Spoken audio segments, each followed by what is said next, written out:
जो लोग बिहार से बाहर जाके मार खाते हैं, लाठी खाते हैं और कभी कभी बॉयलर फटने से उनके चिथड़े उड़ जाते हैं। छपरा का वो घटना याद करिए जिसमें नेताओं के लिए गोलियां चली थी, 3 लोगों की हत्या हो गई, लेकिन किसी भी नेता ने सुध नहीं लिया। कोई नेता आकर ये कह के चला जाता है कि भाई साहब विवाद होगा तो गोलियां चलती रहेंगी और आगे भी चलेंगी। ताजी हेलीकॉप्टर से आते हैं और उनका बेटा सर पे बोरा लाद कर दिल्ली से कोई ट्रेन पकड़ता है जिसमें जनरल बोगी के लेटरिन के सामने बैठ के आता है और उसमें वो खुश हैं, लेकिन नेता से सवाल पूछने के लायक वो नहीं है। छपरा जंक्शन जैसे बिहार के आप किसी भी स्टेशन पे रात के समय में जाएंगे तब आपको वहां पे हजारों लोग चादर बिछाकर, गमछा बिछाकर और 15 से 20 रुपए वाली पन्नी बिछाकर सोए हुए नजर आएंगे। उनको देखकर आपको लगेगा कि भाई साहब इतने हजारों की संख्या में जो भीड़ है, इसमें जब आप कुछ लोगों से बात करेंगे तब आपको पता चलेगा कि 70 से 80% जो लोग हैं वो बिहार से बाहर कमाने जा रहे हैं।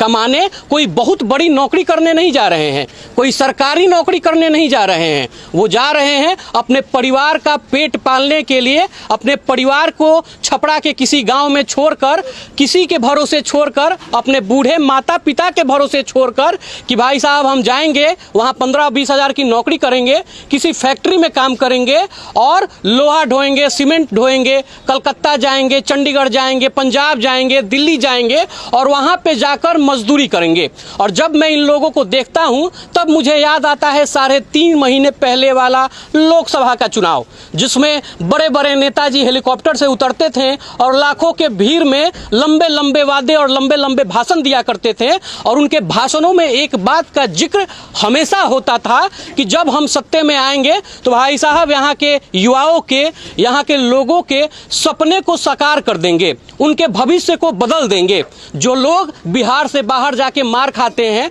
लाठी खाते हैं और कभी कभी बॉयलर फटने से उनके चिथड़े उड़ जाते हैं, कभी कंपनी में आग लगने से उनके शरीर का पुर्जा जल के खाक हो जाता है, उन लोगों को इस दर्द को समझते हुए, उन लोगों को इस मर्म को समझते हुए और उनके परिवार के इस दुख को कि भाई साहब हमारे घर का, हमारा पति, हमारा भाई, हमारा बेटा जो बिहार से बाहर कहीं जाकर गालियां खा रहा है, कहीं 15 से 20 हज़ार की नौकरी कर रहा है, वो छठ में आएगा। छठ के समय में जब आप यहाँ आएंगे तब उन भीड़ को देखेंगे तो आपकी आंखों से आंसू निकल जाएगा, आपका कलेजा फट जाएगा। आपको लगेगा कि बिहार के नेताओं ने किस प्रकार से विकास किया है कि हमारे बिहार के सारे लोगों को, लगभग लोगों को बिहार से बाहर नौकरी ढूंढने जाना पड़ता है। लेकिन इसमें सबसे बड़ी गलती किसकी है? क्या उन लोगों की गलती है जो अपने नेताओं के लिए गोली चलाने तक को तैयार हैं। छपरा का वो घटना याद करिए जिसमें नेताओं के लिए गोलियां चली थी, 3 लोगों की हत्या हो गई, लेकिन किसी भी नेता ने सुध नहीं लिया।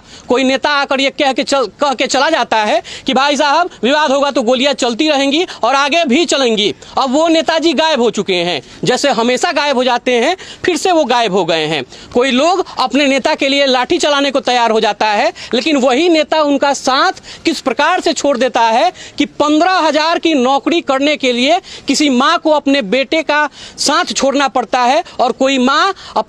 कोई बेटा अपने माँ के आंचल को छोड़कर किसी दिल्ली के एक छोटे से 10 बाई 10 के कमरे में हाथ जला के रोटियां बनाता है और महीने के 15,000 रुपए कमाता है और फिर उसे घर पे भेजता है। जो ये पलायन का रोना हर बार रोया जाता है, ये हमेशा रोता जाएगा। हमेशा यहाँ के युवा जो हैं, हमेशा यहाँ के जो लोग हैं वो रोते रहेंगे। अब इसका कारण क्या है, इसको ठीक से समझ लीजिए। जो लोग अपने नेता को वोट देने के लिए अपने पड़ोसियों से लाठी से लड़ने को तैयार हो जाते हैं, यहाँ तक कि छपरा जैसे शहर में तो गोलियां चल जाती हैं, वही लोग अपने नेताओं से शायद ये सवाल नहीं पूछते हैं। जिस आंखों में आंखें डालकर वो किसी पे गोली चलाने को तैयार हैं, वो लोग ये पूछने के लिए तैयार नहीं होते कि हमारे बच्चे के भविष्य के बारे में नेताजी आपने क्या सोचा है। नेताजी हेलीकॉप्टर से आते हैं और उनका बेटा सर पे बोरा लाद कर दिल्ली से कोई ट्रेन पकड़ता है जिसमें जनरल बोगी के लेटरिन के सामने बैठ के आता है और उसमें वो खुश हैं, लेकिन नेता से सवाल पूछने के लायक वो नहीं है।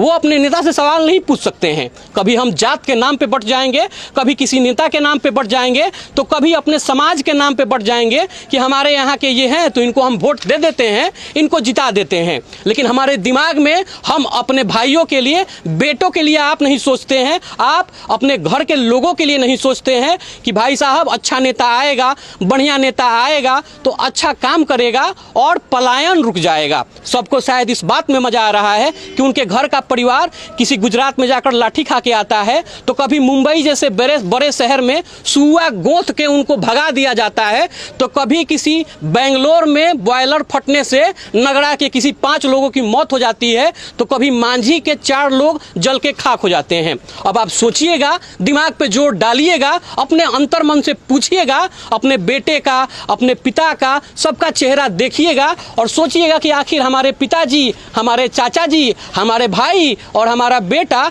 क्यों बिहार से बाहर पलायन कर रहा है। सोचिएगा कि जिस नेता के लिए आप लड़ने को तैयार है, वो नेताजी चुनाव का रिजल्ट आने के बाद आपके घर पे आके आपसे कितना बार उन्होंने पूछा है कि साहब आपकी तबीयत कैसी है, राउर बेटवा जौन बाहरवा कमाला ओकरा के छपड़े में नौकरी लगवा दी का। कोई नेता आपसे ये शब्द पूछता है क्या? चुनाव के समय पे जो बड़े बड़े नेता हैं, लंबी लंबी लाखों की गाड़ियों से आपको हाथ जोड़ के चाची प्रणाम, चाचा प्रणाम तो कह देते हैं, हमरा पर ध्यान रखी हो, वोट के दिन हमरा पर ध्यान रखी हो, कह देते हैं। लेकिन वोट जीतने के बाद, चुनाव जीतने के बाद, सत्ता की गद्दी पे बैठने के बाद उनका सत्ता का जो नशा होता है, उस नशे में वो इतना चूर हो जाते हैं कि उनको अपना किया हुआ वादा याद ही नहीं रहता। और गलती इसमें किसकी है आप सोचिएगा। आपने नेता से कितना बार सवाल पूछा, उस वादे को याद दिलाया, आपने अपने बेटों के लिए क्या किया, किस हिसाब से वोट दिया था और क्या पूछकर वोट दिया था, इसके बारे में सोचिएगा। मेरा नाम ऋषभ है, बहुत बहुत धन्यवाद।